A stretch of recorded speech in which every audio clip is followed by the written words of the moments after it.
السلام علیکم دوستو، کیسے ہیں آپ لوگ؟ امید کرتا ہوں آپ سب بہت اچھے ہوں گے۔ آپ لوگوں کا پھر سے سواگت ہے یوٹیوب چینل سالم اشرفی آفیشیل۔ تو جیسا کہ آپ نے ابھی سنا، حضرت ابراہیم علیہ السلام کی زندگی کے بارے میں، آپ کہاں پیدا ہوئے، آپ کے باپ کا نام کیا تھا۔ آپ نے اپنے باپ کو بہت سمجھایا، کتنے پیارے انداز سے، کتنے محبت بھرے لہجے سے آپ نے اپنے باپ کو سمجھایا کہ بتوں کی پوجا نہ کرو، یہ نہ سنتے ہیں، نہ ہی ہماری کوئی مدد کرتے ہیں، بلکہ اللہ ہی عبادت کے لائق ہے، اسی کی عبادت کو سیرت نے ہم سب کو پیدا کیا ہے، وہی زندگی دینے والا، وہی موت دینے والا ہے۔ جیسا کہ ابھی آپ نے سنا، یہ ویڈیو کو شروع کرتے ہیں۔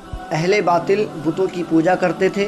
حضرت ابراہیم علیہ السلام نے انہی سے بت پرستی کے بارے میں مناظرہ کیا تھا، مجسموں کو توڑ پھوڑ کر اور ان کی تحقیق و تذلیل کر کے باطل ہونا واضح فرمایا تھا۔ جیسے کہ اللہ تبارک و تعالی نے فرمایا، اور ابراہیم نے کہا کہ تم جو اللہ کو چھوڑ کر بتوں کو لے بیٹھے ہو تو دنیا کی زندگی میں باہم دوستی کے لیے، مگر پھر قیامت کے دن تم ایک دوسرے کی دوستی سے انکار کر دو گے اور ایک دوسرے پر لعنت بھیجو گے، اور تمہارا ٹھکانہ دوزخ ہوگا اور کوئی تمہارا مددگار نہ ہوگا۔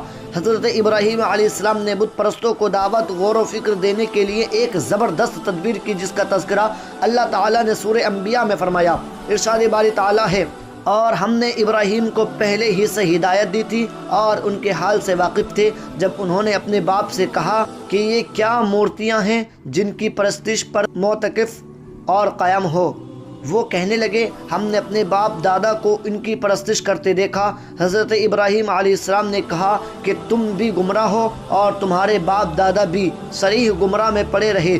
وہ بولے، کیا تم ہمارے پاس واقعی حق لائے ہو یا ہم سے کھیل کی باتیں کرتے ہو؟ ابراہیم علیہ السلام نے کہا، نہیں، بلکہ تمہارا پروردگار آسمانوں اور زمین کا پروردگار ہے، جس نے تم کو پیدا کیا ہے، اور میں اس بات کا گواہ اور اسی کا قائل ہوں، اور اللہ کی قسم، جب تم پیٹھ پھیر کر چلے جاؤ گے تو میں تمہارے بتوں سے ایک چال چلوں گا۔ پھر ان کو توڑ کر ریزہ ریزہ کر دیا، مگر ایک بڑے بت کو نہ توڑا تاکہ وہ اس کی طرف رجوع کریں۔ کہنے لگے کہ ہمارے معبودوں کے ساتھ یہ معاملہ کس نے کیا؟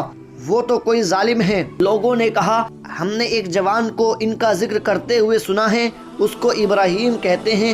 وہ بولے کہ اسے لوگوں کے سامنے لاؤ تاکہ وہ گواہ رہیں۔ جب ابراہیم علیہ السلام آئے تو بت پرستوں نے کہا کہ ابراہیم، ہمارے معبودوں کے ساتھ یہ کام بھلا تم نے کیا ہے؟ ابراہیم نے کہا، نہیں، بلکہ یہ کہ یہ ان کے اس بڑے بت نے کیا ہوگا۔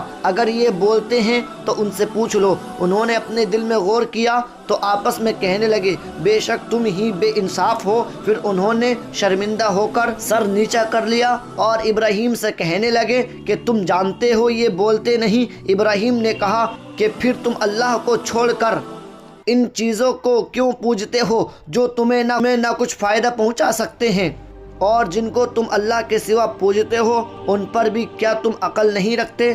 تب وہ کہنے لگے کہ اگر تمہیں اس سے اپنے معبودوں کا انتقام لینا اور کچھ کرنا ہے تو اس کو جلا دو، اپنے معبودوں کی مدد کرو، ہم نے حکم دیا آگ سرد ہو جا، ابراہیم پر سلامتی والی بن جا۔ ان لوگوں نے ان ابراہیم کا برا چاہا، مگر ہم نے انہی کو نقصان میں ڈال دیا۔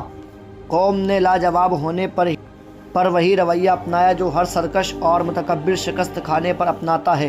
لہٰذا مشرک قوم نے حضرت ابراہیم خلیل اللہ کو نشان عبرت بنانے کا پروگرام بنایا۔ اللہ تعالی نے ان کی بری چال کا ذکر کرتے ہوئے فرمایا، قالوا ابنوا له بنيانا فألقوه في الجحيم فأرادوا به كيدا فجعلناهم الأسفلين۔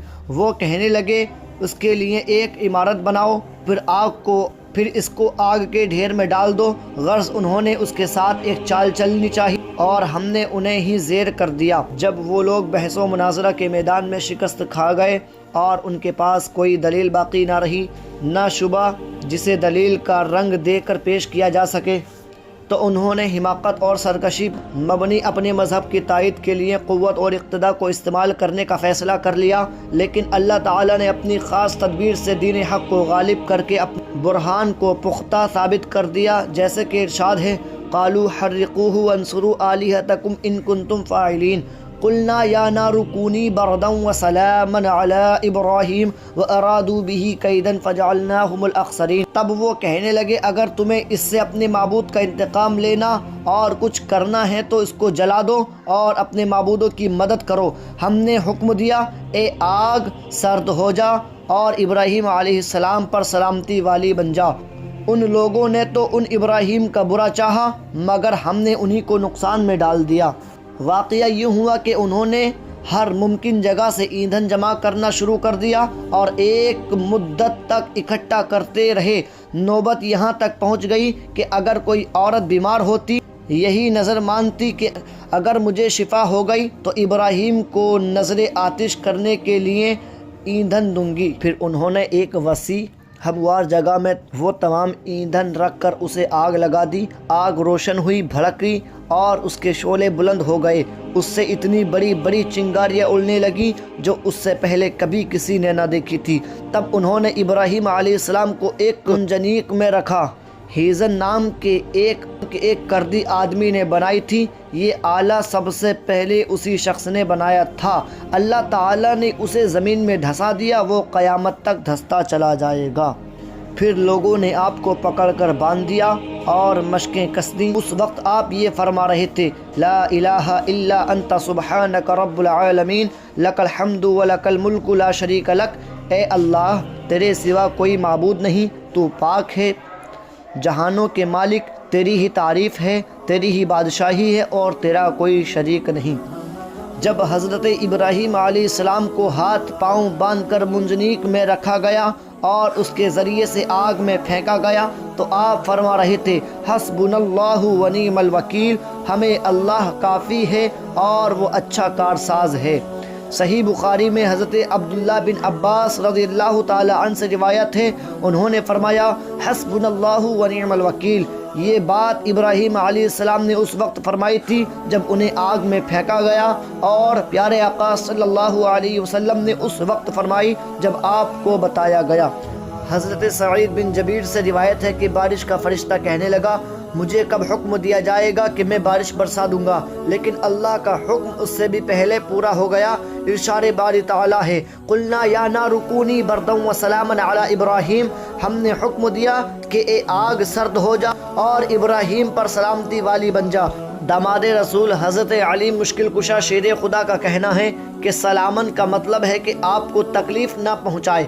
حضرت ابن عباس رضی اللہ تعالی عنہ، حضرت ابو العالیہ رحمۃ اللہ تعالی علیہ نے فرمایا اگر اللہ تعالیٰ یہ نہ فرماتا سلامن علی ابراہیم، ابراہیم پر سلامتی والی ہو جا، تو آگ اتنی ٹھنڈی ہو جاتی کہ آپ کو اس کی ٹھنڈک سے تکلیف محسوس ہوتی۔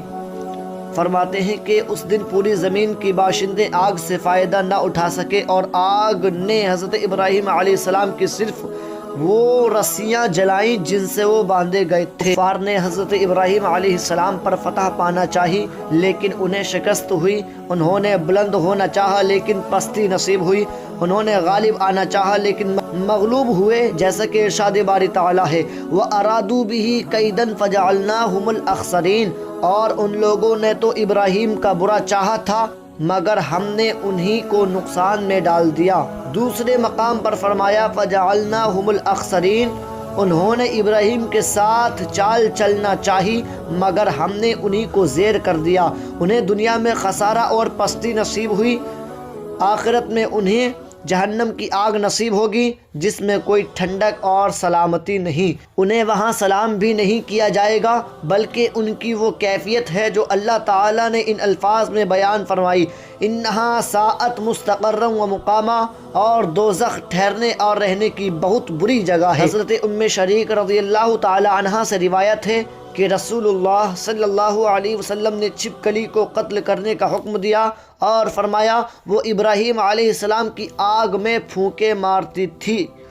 ام المؤمنین حضرت سیدہ عائشہ رضی اللہ تعالی عنہا سے روایت ہے کہ رسول اللہ صلی اللہ علیہ وسلم نے فرمایا چھپکلی کو قتل کر دیا کرو، وہ ابراہیم علیہ السلام کی آگ میں اسے تیز کرنے کے لیے پھونکے مارتی تھی۔ تو چلیے دوستو آج کی اس ویڈیو میں اتنا ہی، ملتے ہیں بہت جلد اگلی ویڈیو میں، تب تک کے لیے خدا حافظ۔